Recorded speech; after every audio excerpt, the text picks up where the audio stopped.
Silakan duduk Bapak Ibu Saudara semuanya. Shalom. Apakah hari ini bahagia? Bahagiakah Anda di hari ini?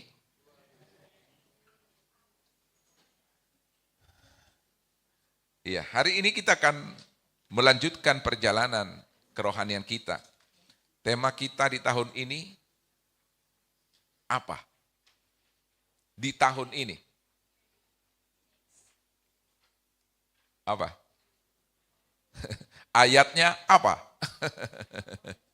2 Korintus. Iya. Jadi harus ada perubahan yang tidak terbatas itu di dalam kehidupan kita di tahun ini. Perubahan yang seperti apa? Perubahan yang tidak terbatas yang membuat kita masuk dalam tujuannya Tuhan. Yang membuat kita melakukan pekerjaan Tuhan sepanjang kehidupan kita. Itulah kerinduan kita di tahun ini. Akan ada satu perubahan yang tidak terbatas, yang supranatural. Baik yang muda, yang tua, yang setengah tua, itu ada perubahan yang supranatural di dalam kehidupan kita. Kita di sekolah, bukannya hanya sekedar sekolah. Kita berbisnis, bukan sekedar berbisnis. Kita dimanapun, kita masuk di dalam tujuannya Tuhan. Amin Bapak Ibu. Kita harus semangat. Apapun yang kita lakukan, apapun yang kita perkatakan, itu harus sesuai dengan tujuannya Tuhan. Karena apa? Kehidupan kita ini harus kita pertanggungjawabkan nantinya. Dan untuk kita bisa masuk dalam tujuannya Tuhan, kita harus memperhatikan kata-kata kita. Apa? Memperhatikan apa? Memperhatikan kata-kata kita. Jangan sampai kata-kata kita itu menjadi kata-kata yang sia-sia. Karena setiap ucapan kita itu pasti ditimbang, pasti diukur, pasti diperhatikan oleh Tuhan. Dan pasti Dia akan membalaskan sesuai dengan apa yang kita katakan. Hari-hari ini, begitu banyak kata-kata yang kita dengar. Betul? Mulai dari pagi sampai hari ini saja kalau dituliskan sudah berapa lembar. Itu kata-kata baik melalui medsos, betul nggak? Melalui istri, melalui suami, melalui siapa saja. Kata-kata itu terucap. Belum lagi kata-kata melalui elektronik ini. Ya. Apa yang kita kirimkan pada pagi hari ini dan apa yang kita baca pada pagi hari ini. Semua itu akan mempengaruhi hidup kita, mempengaruhi cara kita mendengarkan khotbah hari ini. Apakah perkataan yang kita dengarkan, perkataan manusia yang kita dengarkan, yang masuk dalam pikiran kita mulai dari pagi sampai hari ini akan mempengaruhi kita mendengarkan khotbah hari ini. Apa yang kita perkatakan hari ini? Apa yang kita perkatakan itu akan mempengaruhi persepsi atau penangkapan kita terhadap khotbah hari ini. Banyak yang kita kenal mempengaruhi kehidupan kita. Medsos, kata-kata motivasi, ya, berita, nonton bioskop, gosip, buku dan segala macam. Tetapi ini sementara. Ini sementara dan yang kekal itu adalah perkataan firman Tuhan. Itulah yang kekal. Kalau ini kita tahu bahwa yang kekal itu adalah perkataan firman Tuhan. Dan semua kata-kata yang dari dunia ini itu membuat kita pinter. Bisa. Tetapi yang hanya membuat kita hidup bijaksana hanya firman Tuhan. Kalau ini kita tahu, ini kita pegang terus, maka kita akan menghormati firman Tuhan ini dengan benar. Kalau kita bangun pagi-pagi, kita lihat medsos. Saya juga lihat medsos pada pagi hari, tetapi tujuannya apa? Men-share saat teduh kepada yang lain. Ya, mencek. Siapa yang sudah baca Alkitab? Bukan di jemaat ini, di jemaat yang lain. Itu yang saya kerjain pada pagi hari. Nah, karena saya tahu bahwa penghormatan kita kepada firman Tuhan, kita menghormati firman Tuhan, maka kita akan membacanya dengan benar. Karena kita tahu bahwa hanya firman Tuhanlah yang melahirkan mujizat. Amin. Matematik enggak menghasilkan mujizat. Pintar matematik enggak bisa. Jarang orang, saya menemukan mujizat. Kenapa? Karena saya tahu begini-begini. Jarang. Tapi kalau firman Tuhan, ini dijamin bahwa ini akan melahirkan mujizat dan ini akan membuat kita hidup bijaksana. Dan yang paling senang, yang paling berbahagia adalah ketika dia bersanding dengan orang-orang yang bijaksana. Hidup akan tenang kalau kita bersanding dengan orang yang bijaksana. Amin. Suami bijaksana, anak-anak bijaksana, iya kan? Coba anak-anak bijaksana, iya kan? Itu mah keren benar itu. Aduh. Ini anak-anak bijaksana juga. Iya, soalnya anak saya sekarang ini ulang tahun dia soalnya.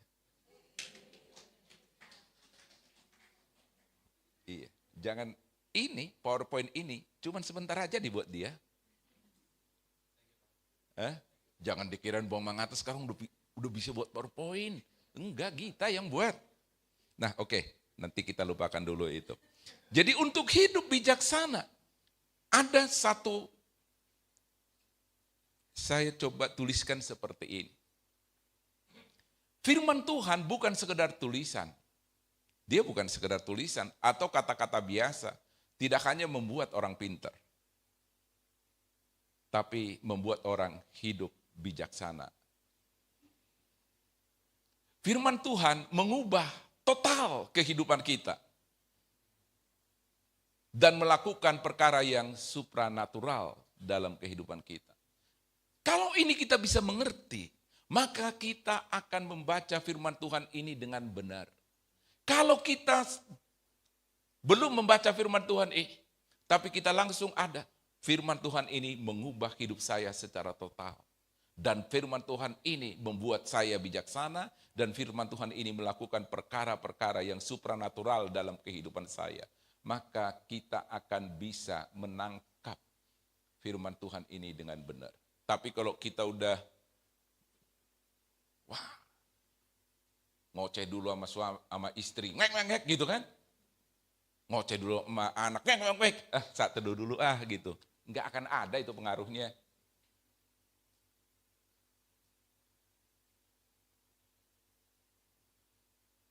Baru ngoceh sama istri, ngoceh sama anak, ngoceh sama siapapun di rumah, langsung saat teduh. Jangan diam semua. Diam semua, mau saat teduh ini. Enggak akan ada artinya. Tapi kalau kita penuh hormat datang kepada Tuhan, kita menghargai bahwa firman Tuhan ini begitu luar biasanya, akan mengubah kehidupan saya, akan mengubah hidup saya, maka itu baru akan ada artinya. Jadi kalaupun datang misalnya kita IG gitu kan, IG lagi. Kan dari rumah ini IG lagi gitu kan. Tahunnya dia pemimpin pujian di situ. Kita bernyanyi memuji Tuhan. Ini Allah itu dahsyat. Kata-katanya sih Allah itu dahsyat, tetapi tidak membawa kedahsyatan dalam hidup dia. Alkitab berkata seperti ini di dalam Ibrani pasal 4 ayat 12. Sebab firman Allah itu hidup dan kuat. Dan lebih tajam daripada pedang bermata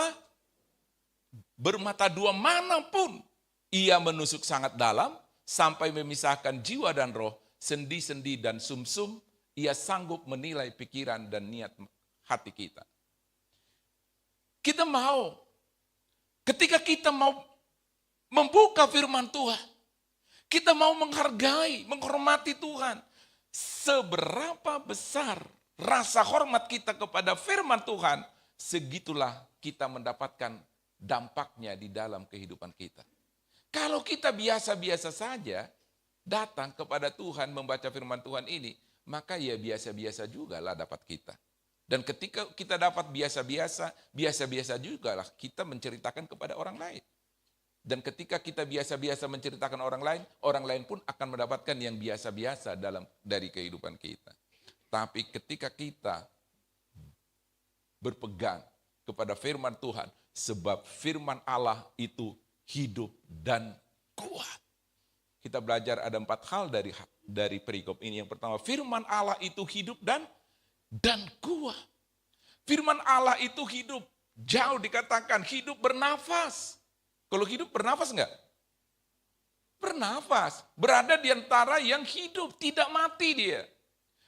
Memiliki kehidupan yang sejati dan layak menyandang nama. Yaitu firman Allah yang berkuasa. Firman Allah yang hidup. Firman Allah dan dia kuat dikatakan. Dia kuat ini berasal dari kata energes. Asal kata energi. Memiliki kuasa yang aktif bekerja secara nyata hingga hari ini. Kalau kita datang kepada Tuhan bahwa kita menghadapi sesuatu yang hidup. Firman Allah itu hidup dan kuat. Maka kita akan datang dengan rasa takut kepadanya. Karena dia hidup. Kita bukan sedang membaca, tetapi dia juga sedang membaca kehidupan kita. Amin. Kita bukan datang. Pada mulanya Allah menciptakan langit dan bumi. Dia juga sedang berbicara kepada kita. Itu membuktikan bahwa dia hidup.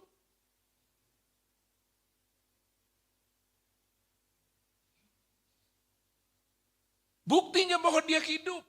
Sama seperti kalau kita punya benih. Benih padi, ada kehidupan di sana? Ada. Batu? Tidak ada. Buktinya bahwa dia akan melakukan apa yang menjadi tujuannya.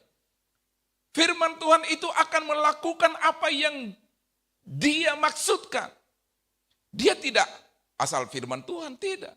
Tetapi ada tujuannya. Benih padi tujuannya untuk menghasilkan padi. Kalau benda mati, nggak bisa. Sebagai bukti ketika kita datang ke sawah, kita taruh benih di sana, benih padi. Kita taruh juga batu di sana. Apa? Batu.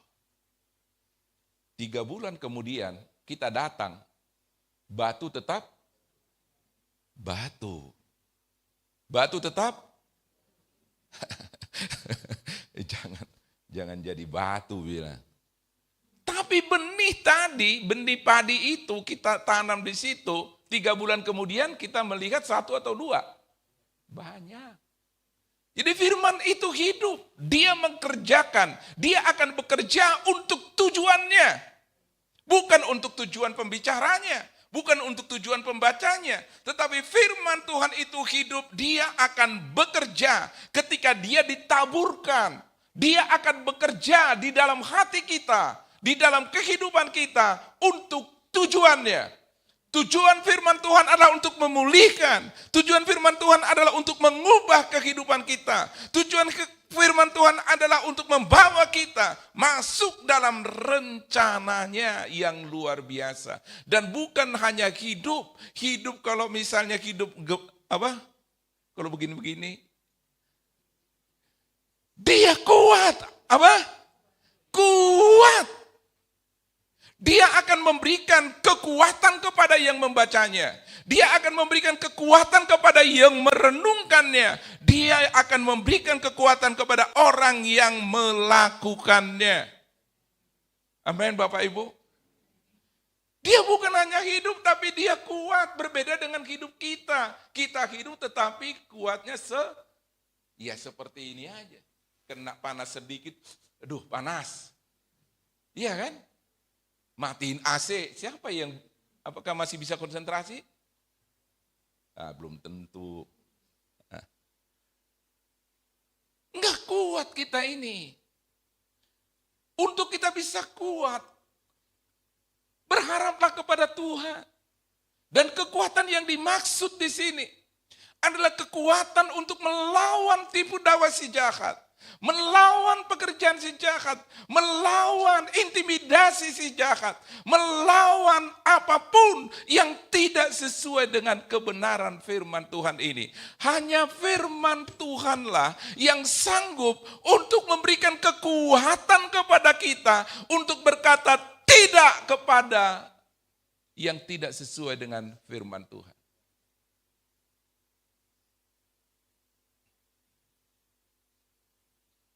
Amin.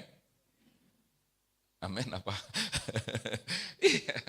Mari kita, dan itu hanya ditentukan seberapa hormatnya kita kepada firman Tuhan ini, seberapa intimnya kita dengan firman Tuhan ini, seberapa dekatnya kita dengan firman Tuhan ini. Itu akan menentukan kekuatan dan kehidupan firman Tuhan itu dalam hidup kita.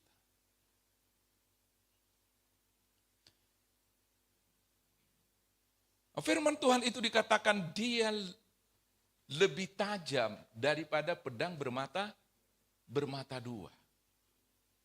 Firman Tuhan itu lebih tajam daripada pedang bermata dua. Ini adalah alat yang dipakai oleh tentara Romawi pada saat itu. Ada pedang bermata dua. Dan ini adalah senjata jarak dekat. Apa? Senjata jarak dekat. Dan tidak boleh sembarangan pegang ini. Pegang pisau bermata dua ini, nggak boleh sembarangan. Dia harus dilatih. Dia harus dipastikan bahwa ini senjata untuk pertempuran. Kalau sekarang kan pertempuran pakai balistik kan? Kalau dulu pertempurannya itu dekat. Jaraknya bisa, ya dekat begini. Itu panjang pisau berapa kalau dibuat jarak jauh, panjangnya 10 meter, nggak bisa. Dia pisau bermata dua itu panjangnya kira-kira 60 cm. Dan itu hanya dipergunakan oleh orang-orang yang terampil. Dan itu adalah pertempuran jarak dekat. Saya mau katakan bahwa iblis itu begitu dekat dengan kita. Amin. Dan kita harus melawannya. Kita harus berperang melawan dia. Dan kita tidak boleh mundur atau kita tidak boleh berpaling. Sebab itu pakailah seluruh senjata Allah. Di dalam kehidupanmu ada yang hanya dilindungi hanya bagian depan. Ada ketopang, ada perisai, ya, ada semuanya, itu hanya bagian depan. Kenapa kita harus maju? Karena kalau kita mundur, yang melindungi bagian belakang ini nggak ada. Kenapa dikatakan jangan sampai mundur? Karena yang melindungi bagian belakang ini tidak ada. Kita mundur, kita mati. Itu adalah alat yang luar biasa. Pada saat itu membuatnya aja lama. Dan itu hanya dipakai untuk pertempuran jarak dekat. Dan sebelum memakai pedang bermata dua ini harus dilatih dulu. Dilatih. Dan bukan hanya berperang itu hanya pegang pedang bermata dua, tidak. Ada senjata lain yang melengkapinya. Ada ketopang, ada yang melindungi ini. Ya, di Efesus pasal 6 itu ada perisai yang lebih berat daripada pedang ini. Sehingga anak-anak tidak boleh memakainya. Nggak boleh disuruh berperang anak-anak. Dan kalau kita bawa anak-anak misalnya berperang, yang disalahin kita. Bukannya melawan musuh, malah melindungi anak. Nah, itulah pedang bermata dua itu. Dan sifatnya itu hanya untuk berperang jarak dekat. Kenapa dikatakan firman Tuhan itu lebih tajam daripada pedang bermata dua? Karena itu adalah senjata yang Tuhan berikan kepada kita. Dan itu adalah senjata jarak dekat. Apa? Jarak dekat artinya apa? Bahwa lawan kita itu tidak jauh daripada kita. Gak jauh daripada kita. Siapa tahu lawan kita adalah orang yang ada di rumah kita secara rohani. Bisa saja. Begitu susahnya ini Bapak ini. Gak usah tersinggung bapak-bapak di sini. Halo? Diajak ke sini susahnya nggak mau nampun. Karena ya jarak dekat. Tahu-taunya anaknya ngomel lagi, ngapain sih? Ribut-ribut aja. Nah, udah mulai kan. Nah, ini akan membuat kita. Pedang bermata dua itu pisau bedah, pedang Romawi mampu memotong kedua arah. Jadi pedang bermata dua itu bukannya ujungnya itu dua, bukan begini begini, bukan. Tapi begini, seperti sangkur daripada angkatan hari-hari ini. Stephen tahulah dia, itu pedang bermata dua dari Romawi itu. Dan bermata dua ini apa? Supaya tepat, kekuatan, supaya tepat dia. Dan dia tidak akan asal untuk memakainya, mempergunakannya. Dia benar-benar terukur. Dia terukur dia. Sehingga ketika kita mempergunakan firman Tuhan ini kita harus benar-benar terukur. Jangan asal ngomong, harus tepat. Harus apa? Tepat.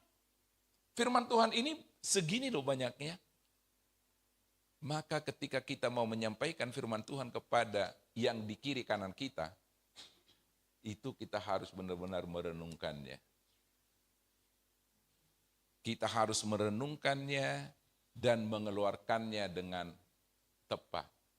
Jangan dia baik-baik aja, begitu kan? Dia baik-baik aja di rumah, kita buka. Jangan bebal. Gimana? Padahal dia baik-baik aja, sekolah, dia lagi mengerjakan tugas gitu kan. Saya dapat firman Tuhan nih, jangan bebal. Ini firman Tuhan, itu apa? Firman Tuhan, hati-hati lu, pedang bermata dua. Iya, pedangnya ke mama semua gitulah. Ya orang lagi enak-enak belajar, jangan apa? Jangan bebal. Itu firman Tuhan, kalau itu benar-benar kita hargai, dia akan keluar dengan benar. Maka sebelum berperang, dia harus membuat satu lawan palsunya. Misalnya batang pisang atau pohon gitu kan dibuat seperti manusia. Dia akan latihan di situ. Dia akan keluarkan jurusnya sampai nanti dia bisa dinilai, oh kamu layak untuk ikut berperang. Nah demikian juga dengan kita. Kita harus belajar, harus latih orang-orang, anak-anak di dalam komunitas kita untuk dia bisa berperang. Ayo kita latihan perang dulu. Latihan dulu. Gimana mau berperang nggak pernah latihan? Kaget enggak? Harus latihan dulu. Latihannya ajak dia mendoakan orang sakit, keluarkan firman Tuhan. Nah, kamu tadi udah kamu lihat kan? Saya keluarkan firman Tuhan kan? Nah, dilatih. Nah, sekarang coba kamu ikut sama-sama dengan saya. Kita sama-sama mengeluarkan firman Tuhannya. Iya kan? Ikut sama-sama dengan saya mengeluarkan firman Tuhan. Nah, kamu sudah bisa. Nah, sekarang kamu coba. Kamu keluarkan firman Tuhannya. Saya liatin. Nah, kalau udah bisa, udah kamu layak untuk berperang sendiri. Ya begitulah kita. Bahwa dikatakan bahwa firman Tuhan itu bukan sekedar bermata dua. Tetapi dia tajam. Dan dia bisa memisahkan sumsum dan sendi. Firman Tuhan itu hingga memisahkan jiwa dan roh, sendi dan sumsum. Dia tajam sekali. Menggambarkan penetrasi firman Tuhan yang mencapai bagian terdalam dari manusia. Bahwa firman Tuhan itu bisa sanggup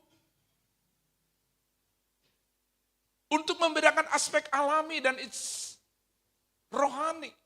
Dan keberadaan manusia sendiri dan sumsum karena ini adalah bagian terdalam dari tubuh manusia.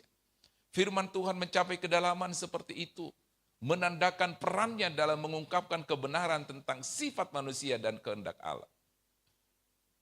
Bahwa firman Tuhan itu dikatakan, dia bisa menembus, memisahkan mana yang kehendak Allah, mana kehendak manusia.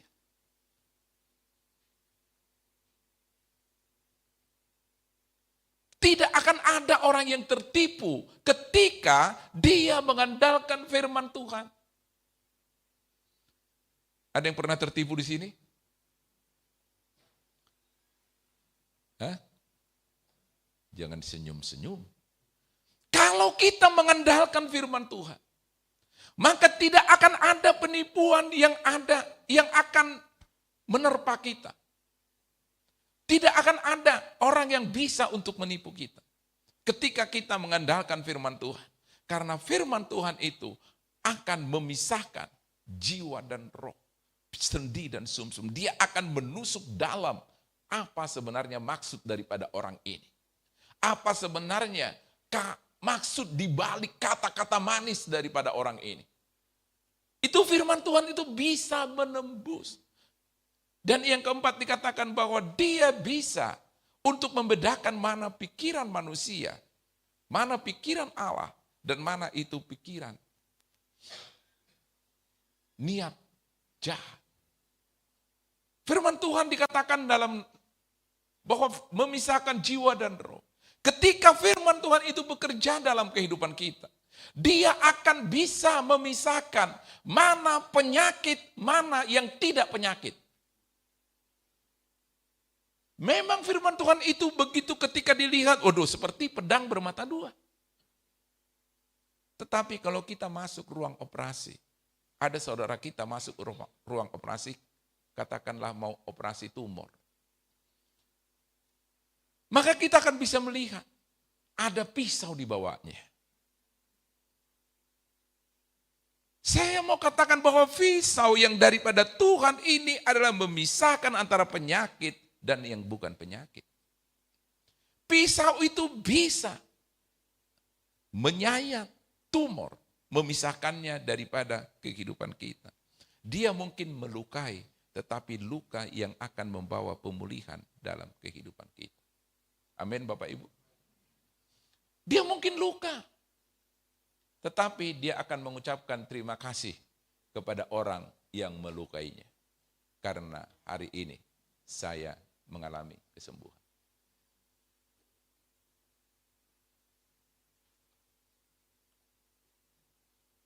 Yang keempat dikatakan bahwa firman Tuhan itu menilai pikiran dan niat manusia. Dia akan menjadi hakim atas pikiran dan niat kita. Dan niat hati kita ini. Hakim atas bisa saja kita berpura-pura. Tetapi firman Tuhan akan membongkar semua kemunafikan kita itu. Firman Tuhan itu akan membongkar siapa kita sebenarnya. Dan ini yang paling tidak enak dikatakan. Seandainya firman Tuhan itu berbicara kepada kita di hari ini. Saya menyampaikan firman Tuhan seperti ini. Tiba-tiba Tuhan bilang, bukan seperti itu. Yang malu siapa? Saya malu sekali. Dia akan bisa membedakan pikiran dan niat hati orang dikatakan. Hubungan yang sehat dimulai dari kejujuran. Tuhan, ampuni kami. Ternyata hati kami masih mencari puji-pujian dunia. Dan pemulihan sejati dimulai ketika pikiran dan niat itu sama dengan apa yang Tuhan ingin kerjakan dalam hidup kita. Dia sama. Perkataan dan tindakan kita itu sama sesuai dengan firman Tuhan. Disitulah kita akan mengalami mujizat.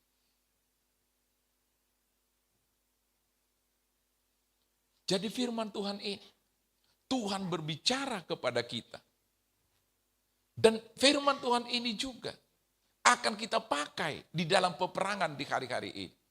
Firman Tuhan itu dikatakan ketika kita mau untuk melayani orang, kita harus penuh rasa hormat kepada firman Tuhan. Firman Tuhan itu hidup dan kuat. Sehingga tanpa ragu kita akan meletakkan tangan kita atas orang sakit. Dan orang sakit itu akan sembuh. Kita akan dengan tanpa ragu, kita akan melepaskan apa yang di dunia ini. Dan itu akan terlepas di sorga. Kita akan melepaskan berkat Tuhan atas Indonesia. Dan Indonesia akan dipulihkan.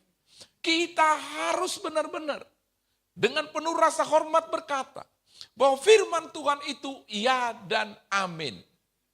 Dia kuat, dia tidak akan kembali dengan sia-sia. Firman Tuhan itu tidak akan kembali. Batu ditanam, batu juga hasilnya tidak. Tetapi dia akan bertumbuh dan akan mengerjakan sesuai dengan tujuannya Tuhan. Kalau tujuannya Tuhan, kita percaya bahwa dia akan memulihkan kita. Maka kita juga akan dipulihkan oleh dia. Amin. Dia akan memulihkan keluarga kita. Dia juga yang akan membawa keselamatan itu sampai kepada keluarga kita. Dan kalau kita katakan bahwa firman Tuhan itu bagaikan pedang bermata dua. Lebih tajam daripada pedang bermata dua. Kita berangkat, kita melayani, kita membuka IG, kita mau masuk dalam satu komunitas yang mungkin sulit kita. Bayangkan bagaimana untuk mengatasi orang-orang itu. Tetapi karena kita begitu yakin bahwa firman Tuhan ini bukan sembarangan. Firman Tuhan ini bagaikan pedang bermata dua. Lebih tajam daripada pedang bermata dua manapun. Saya mau katakan firman Tuhan ini. Dan dia akan menembus. Dia akan, karena dia hidup, dia pedang bermata dua. Dia akan melakukan tugasnya untuk menghancurkan benteng-benteng musuh. Dan dia dikatakan menusuk tajam, dia akan memisahkan apakah ini pikiran manusia atau pikiran Tuhan, apakah ini niat orang hanya manusia atau niat yang berasal daripada Tuhan, dia akan mengerjakannya. Dan dia katakan bahwa dia akan bisa memisahkan pikiran dan niat manusia itu.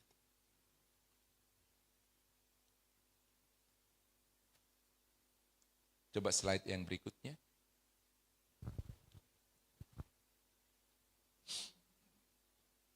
Mazmur 119 ayat 105. Menggambarkan firman Allah sebagai pelita dan terang yang membimbing orang percaya dalam perjalanan hidup mereka sehari-hari. Mazmur 139 ayat 1-3 dan Yeremia ini akan menilai pikiran dan niat hati. Firman Tuhan mengungkapkan juga dan mengevaluasi seluruh kehidupan kita. Selidiki aku, lihat hatiku, adakah ku sungguh mengasihimu, Yesus. Engkau Maha tahu dan menilai hidupku, tak ada yang tersembunyi bagimu. Itulah. Slide berikutnya. Ibrani 4 ayat 12 ini. Ini tidak muncul sendirinya. Nasihat ini tidak muncul tiba-tiba. Dikatakan sebab firman Allah itu hidup dan kuat. Dan lebih tajam daripada pedang bermata dua. Manapun ia menusuk sangat dalam sampai memisahkan jiwa dan roh, sendi-sendi dan sumsum. Ia sanggup menilai pikiran dan niat hati kita. Bahwa firman Tuhan itu dikatakan menguji, menyingkapkan pikiran dan maksud hati manusia itu. Ini banyak sekali kejadian-kejadian ini. Ini tidak muncul secara tiba-tiba. Ayat sebelumnya ini, Ibrani 4 ayat 1-11. Ini mengingatkan kita tentang perhentian yang Tuhan janjikan. Ketika Tuhan membawa orang Israel mau masuk ke tanah perjanjian, Tuhan mengingatkan mereka. Jangan mengeraskan hati. Dengar firman Tuhan. Karena kalau kamu tidak percaya, engkau tidak taat, maka engkau tidak akan sampai kepada tanah perjanjian itu. Itu nasihatnya. Nasihat firman Tuhan ini. Itu begitu jelas, begitu clear bagi orang Israel. Kalau kamu tidak taat, kamu tidak akan masuk dalam tanah perjanjian. Janganlah kita bersikap seperti generasi yang tidak percaya ini. Udah dinasehatin, tahu-taunya tidak mau.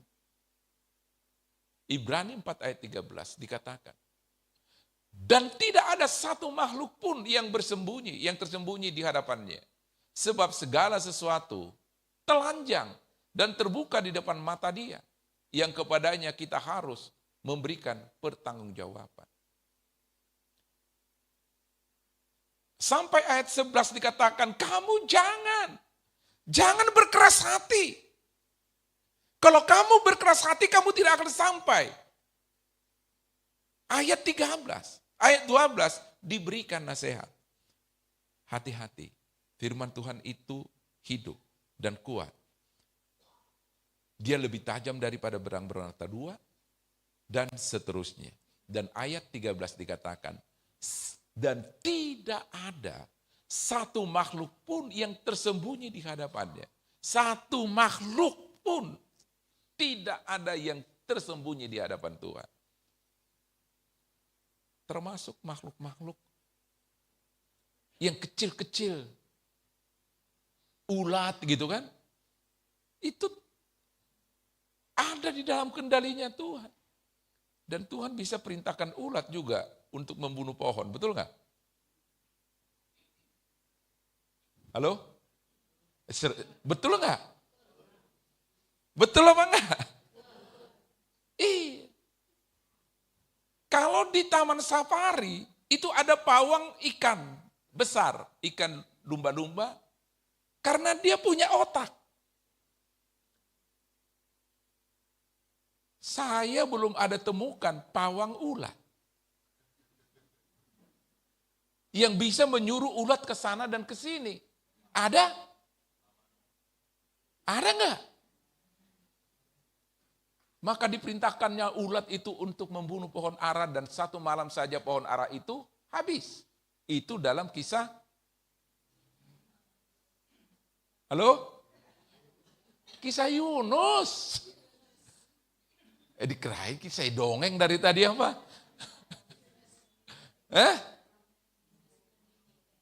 Aduh. Bukan hanya ikan besar yang Tuhan perintahkan. Ulat juga dia perintahkan. Artinya Tuhan berkuasa, Tuhan bisa mengatur semua makhluk yang dia ciptakan. Dia nggak biarin, ulat-ulat aja loh. Enggak. Dia bisa perintahkan ini ulat. Semua makhluk harus mempertanggungjawabkan. Dan kuncinya itu hanya ada pada kita. Kalau kita bertobat, bertobatlah itu semua makhluk. Kalau kita bertobat, bertobat itu semua makhluk. Tidak ada yang tersembunyi bagi Tuhan. Itu percaya, kalau kita bertobat, bertobat itu semua makhluk. Maka semua makhluk itu, kalau kita misalnya ada kucing nih, apa? Kucing itu bilang, bertobat loh. Apa? Gue jadi susah ini. Karena kamu belum bertobat. Kamu bertobat, kita ini aman deh. Ketika kita bertobat, maka kucing, harimau, segala macam itu akan bermain di taman. Itu akan menjadi ciptaan yang begitu harmonis. Enggak akan ada harimau makan kambing, enggak akan ada. Kalau manusianya sudah bertobat semua. Kita akan kembali ke Eden. Amin. Jadi apa yang kita bisa belajar daripada perikop ini. Ada 4 yang kita belajar dari perikop ini. Silakan tampilkan. Kita harus hidup. Firman itu hidup dan kuat. Dia aktif. Kita harus, karena dia hidup, kita bukan datang kepada yang mati. Kita datang kepada yang hidup. Jadi kalau pagi-pagi baca renungan, kita sedang menghadapi firman yang hidup. Dia kita baca, dia juga membaca hidup kita. Dan firman itu akan mengoreksi hidup kita. Kalau dia tidak hidup, gimana dia mau ngoreksi? Dia hidup, maka dia akan koreksi hidup kita. Kalau kita tidak bisa membaca lagi, dengarkan apa? Dengarkan audionya kan? Kita udah nggak bisa baca, nggak bisa dengarkan audio juga. Ya gimana lagi? Ya Tuhanlah yang akan berbicara dalam hidup kita. Dengarkanlah apa yang sudah pernah kamu dengarkan itu. Dan firman itu akan membongkar kehidupan kita. Apakah itu pertimbangan dari manusia? Apakah itu pertimbangan dari siapapun? Dia akan membongkar supaya dia melakukan tujuannya. Jadi bacalah, renungkan, terima, dan lakukanlah firman Tuhan itu. Amin. Baca, renungkan, jangan ditolak, udah direnungkan, bertobatlah ya ditolak. Terima dan lakukan. Jadi kalaupun kita datang kepada Tuhan, kita bukan datang kepada yang mati, kita datang kepada yang hidup. Ayat ini bukan ayat di setelah ini. Coba kita baca 1, 2, 3.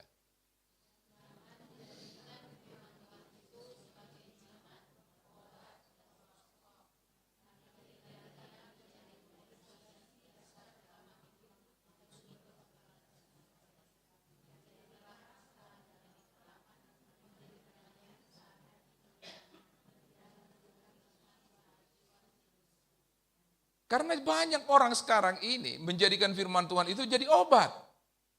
Saya lagi pusing nih, saya baca firman Tuhan dulu. Iya kan?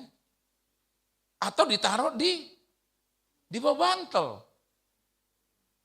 Jangan buat itu jadi jimat. Taruh duit di Alkitab. Supaya apa?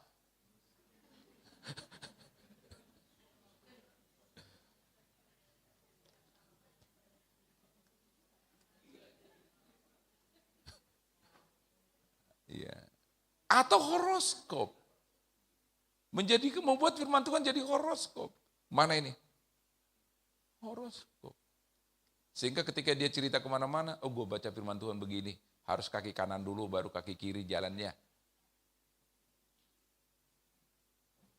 Tetapi jadikanlah ia menjadi fondasi. Menjadi fondasi, menjadi dasar utama hidup.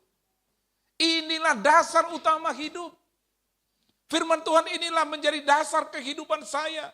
Dan ini adalah benar-benar sumber otoritas sehari-hari. Dengan firman Tuhan ini saya bisa mengikat, saya bisa melepaskan. Dan firman Tuhan ini dikatakan orang-orang percaya akan disertai oleh tanda-tanda ini. Menjadi terang saat dalam kegelapan. Mungkin pikiran kita lagi carut marut, kira-kira begitu. Itu firman Tuhan itu bisa mengurai itu.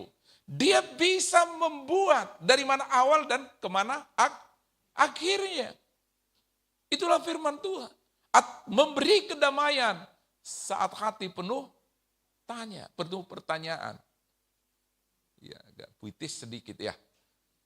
Saat hati penuh penuh pertanyaan. Galau gitu kalau anak-anak muda. Lagi galau ini. Jangan langsung datang ke orang lain, tapi datang kepada firman Tuhan. Dia akan memulihkan saat jiwa letih lesu. Dia akan memberikan kekuatan, dia akan membangkitkan kita. Amin. Baik, kita bangkit berdiri, kita mau nyanyikan satu pujian.